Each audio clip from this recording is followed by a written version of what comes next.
गोकुळ सोबत गोकुल.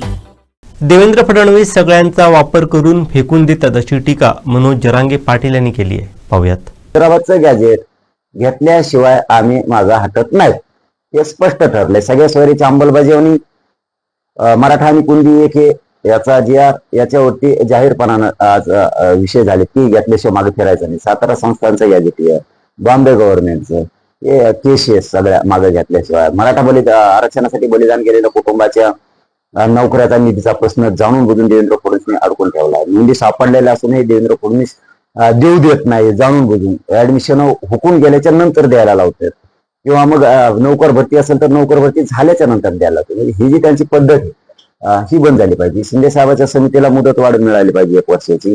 व्हॅलिड ज्या होत नाहीयेत हे जाणून बुजून जे छळ लावलाय मराठा समाजाचा देवेंद्र फडणवीसनी याला कुठेतरी रोख लावण्याचं सुद्धा काम मराठा समाजाला पुढच्या काळात करावं लागेल. कारण त्याने असं ठरवलंय की दंगल घडून आणायचं ओबीसीत आणि मराठी छगन भुजबळच्या माध्यमातून असा त्याचा पण आहे आणि त्यांनी तसा पायंडा मांडलेला आहे. त्याने असे त्याला वावकळ उठवायची होती की अजित पवारांनी छगन भुजबळला दिलं परंतु तसा प्रकार तो घडलेला नाहीये.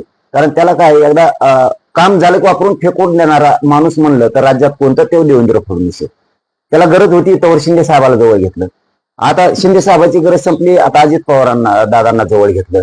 आता त्यांची गरज संपन आणखी कोणाला तरी घेत. भाजपमधल्या सगळ्या मराठा आमदाराला मंत्र्या सुद्धा हेच त्रास आहे त्याचा आणि तीच वावडी उठवली होती. पण तसं घडलेलं नाहीये अशी माहिती मिळते आम्हाला की त्याला मंत्रिपद हे देवेंद्र फडणवीसने दिले आणि मराठ्याची आणि ओबीसीचे दंगल घडून आणण्यासाठी त्याला दिलेले, मराठ्यांच्या आरक्षणाला विरोध करण्यासाठी दिले. पण माझं असं म्हणणं आहे देवेंद्र फडणवीस की बाबा तुझं पोट भरतच नाहीये का?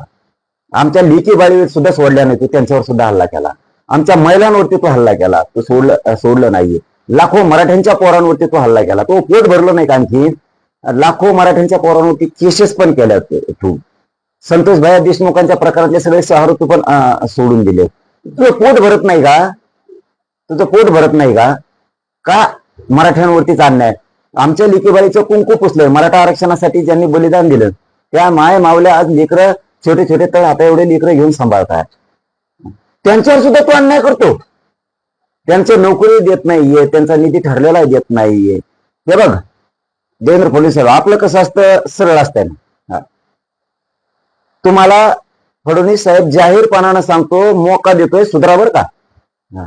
तुम्ही सुधरा. तुम्हाला लय मागत पडे नाही. तुम्हाला वाटत मी दंगल घडून आणि जाईल बळी तर छगन भुजबळचा जाईल. इथं गोरगरीब मराठ्यांचं गोरगरीब ओबीसीचं वाटोळं करू नको.